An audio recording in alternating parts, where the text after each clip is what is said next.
Muibi, Iya.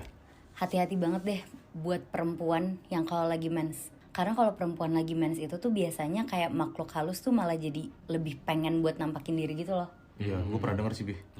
Nah ini ada kejadian sama satu perempuan, namanya kita sebut aja Arista ya. Si Arista ini tuh lagi mens, dan setiap dia mens, dia tuh kayak jadi bisa ngelihat penampakan atau makhluk halus gitu di rumahnya dia sendiri. Nah kebetulan si Arista ini tuh udah nikah. Jadi dia tuh tinggal di rumah sama suaminya doang berdua. Ada satu malam di mana si Arista ini tuh lagi tidur sama suaminya berdua. Tapi entah kenapa di malam ini tuh Arista ngerasa dia tuh tidurnya kayak bertiga. Jadi gak kayak berdua sama suaminya.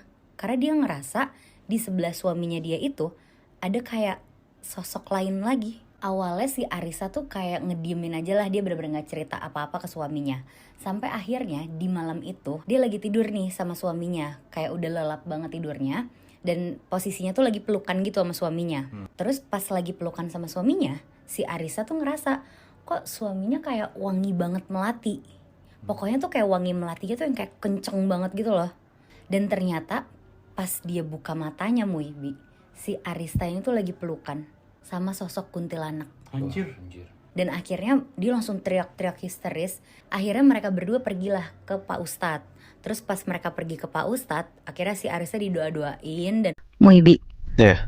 Gue yakin kalian udah gak asing sama kolong wewe atau wewe gombel.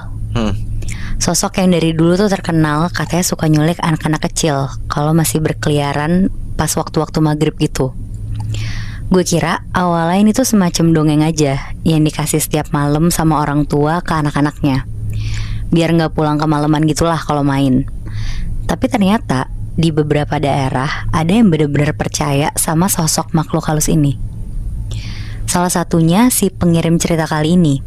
Di sini dia tuh ngerasain sendiri pengalaman diculik sama wewe gombel pas masih kecil. Kita sebut aja namanya Fahri. Dari yang gue baca, intinya secara background story keluarga dia bisa dibilang cukup complicated lah. Dari dia awal SD, orang tuanya udah cerai. Dia akhirnya pindah keluar kota buat tinggal sama bapaknya yang kebetulan tuh sibuk dinas.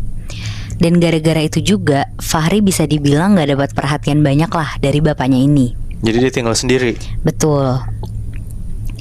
Dan karena gak ada perhatian sama pengawasan orang tuanya, di umur yang masih kecil itu, SD, si Fahri tuh jadi kayak salah pergaulan gitu. Bayangin aja, di umuran SD, dia udah ikut-ikutan nongkrong sama anak-anak punk. Dan kebetulan mayoritas tuh anak-anak punknya juga seumuran dia. Intinya Fahri tuh gak bakal ngelupain masa lalunya ini. Karena